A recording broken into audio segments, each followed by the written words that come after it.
It's your boy Jimmy Blue, Mr. All Access Elite Boxing, reporting live from Dallas, Texas. I'm here with the Professor, Joshua Franco. How you doing, sir? Doing good. Feeling good, feeling ready, and I can't wait to go Saturday night. Listen, brother, it's fight week. It's a packed house. We're here in Texas. It's hot as hell. How are you feeling, man? I'm feeling good. Good to be in my home state. Close to my family. So I'm, feeling really good, and I'm ready. Listen, Joshua, let's talk a little bit about your opponent, man, Oscar Negrete. Obviously, it's a trilogy fight. And a lot of the fighters, man, they're very hesitant when it comes to trilogy fights, and such as, I'm going to throw his name out there, Canelo. The old saying goes in boxing, brother, when you enter into the ring, you don't always come out the same. And if you think about it, a lot of times, like the Eric Morales contra Barrera, or even Pacquiao and Marquez, or even Gotti Ward, they go in there, man, they give it their all, they're slugging it out, but they don't always come out the same, man. Why were you reluctant to take this trilogy? Oh, because the first two fights were good. Not only that, but this is legendary stuff. All the legends do it. Like you said, Eric Morales, Barrera, Pacquiao. And I grew up watching those guys, and that's part of the sport. If you want to be in a sport, it's a hard sport that you got to do what you got to do, and that's what I love doing. I love fighting. Listen, man, I was honored to watch both fights, man. I actually had you winning both of them. I know the first fight they had it a draw. Second fight, it was a little bit closer. They had you winning a split decision, if I'm not mistaken. Yeah. What do you feel that you have to, without revealing too much, what is it that you feel that you have to do differently now that you've been several rounds with him? Just be smarter, be smarter than the last two fights. Use my countering more. Just be sharp like I always am, and he can't handle anything that I bring. Let me ask you this: were you surprised with anything as far as his ability in the ring?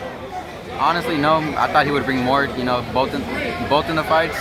The last fight he did bring a little bit more, but when I first fought him, I thought he was going to be more than people would talk about. So that was surprising to me. Let me ask you something, Josh.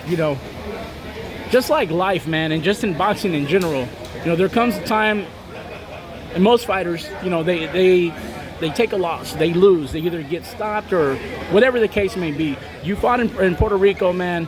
You had a tough opponent. You were winning the fight. You got caught with a punch. It happens.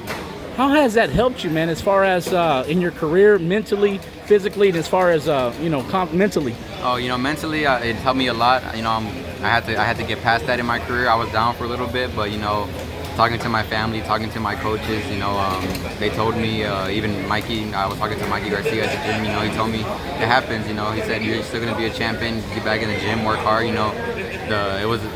everybody thinks it's a bad call by the ref, but I'm past that already, I'm on to bigger things now, and I'm just looking to grow, man, and not only that, but with experience, it helped me too. You're exactly right, man, because a lot of fighters, they don't come back from that. You know what I'm saying? You came back, you became the NABF champion, am I correct? Yeah. You're 15-1, you're, getting close to your 25s, you're moving up the rankings. How ready, or rather, how close do you feel you are with a title shot? Do you think a victory over Oscar Negrete is going to get you to that status quo? Yeah, most definitely. That's what I'm looking for after this fight, a title shot.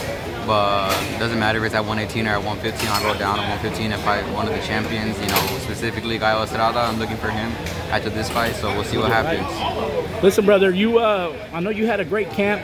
You've been training at RGBA Riverside. You've been with Robert Garcia practically your whole career. What makes Robert such a great trainer, man? Just his experience. He's had many world champions. He's made a lot of champions. He knows what to do in the ring each round. He just has that experience over any coach. Let me ask you this, Josh. You've been in the amateur system. You won numerous national titles. Yeah. Your brother also fights.